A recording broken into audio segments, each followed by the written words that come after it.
Hey, it's Ezel here with another deck optimizer video.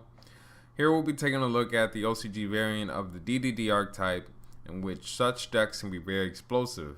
Instead, here it's mostly designed to control the pace of a duel, with monsters placing a soft lock on the opponent. What is a soft lock? Consider a game state in which the opponent is unable to play desired monster, spell, and trap effects, but may be able to break the lock under a wider range of conditions in comparison to a traditional floodgate card. So without further ado, let us jump right into it. This variation of DDD is heavily combo oriented, revolving around 8 cards: Swirl Slime, Necro Slime, Lamia, Copernicus, Kepler, Ragnarok, Contract with the Gate, and Contract with the Swamp King. Every other card in the deck can be whatever, and it will not have a significant impact on the probabilities of drawing into the required card combinations.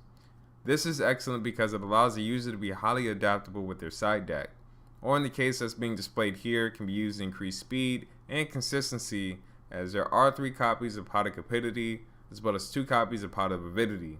There are 18 cards that can be virtually whatever the user wants. This specific build using the deck optimizer has a net positive of 2 cards.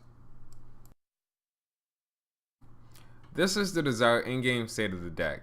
Unfortunately, the odds of having all 3 of these cards on the field are fairly low. However, a field featuring both Crystal Wing and Siegfried are fairly high. And if you aren't already aware of each of the card effects, Crystal Wing Synchro Dragon can negate and destroy one monster that activates its effect, regardless if it's on the field, hand, graveyard, or in the banished zone. Siegfried can negate any spell or trap activated on the field. Finally, number 38 can negate and attach any activated spell card to it as exceed material. Here are the probabilities of the most desired in-game states. Keep in mind this is not including such cards such as Allure Darkness or Pot of Cupidity. In addition, not all the probabilities here are independent of one another. For example, cards that are required to summon Trishula are also required for other card combinations. The middle 2 probabilities can be added together for a success rate sitting around 83%. So in other words, a person using this deck will have about 3 or 4 bad hands for every 20 duels. The user will have a soft lock 39% of the time, with a solid turn 1 option with Trishula if the player is going second in a duel. Is 83% good enough? I will continue to explore relevant decks in the OCG metagame to determine which deck has the most powerful opening plays, and then stack them head to head with one another in terms of their probabilities. This deck revolves around utilizing 3 and 4 card combinations to create soft locks. This isn't meant to be a tutorial, so if you're finding things going too fast, then feel free to pause and rewind. Also, check the link in the description box below for a couple of excellent sources that walk users through the card combos. With that said, it should be fairly obvious that this deck can be mildly complicated for duelists. The combinations are very specific, as one alteration can change everything. So in conclusion, this deck is very powerful.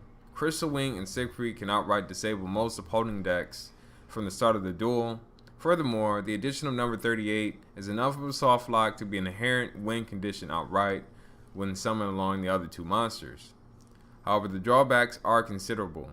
The first being that it is a combo deck, so it can be easily disrupted by cards such as Effect Veiler and DD Crow.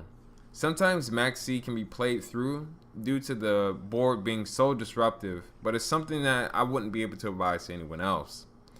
Secondly, the deck is inherently dependent on the extra deck outright to win duels. It is not impossible to win without it, but it is somewhat of an uphill battle to do so.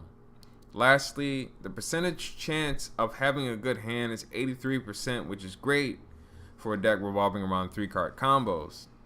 However, this may not be good enough against more consistent decks in the OCG metagame. We'll take a look at that later.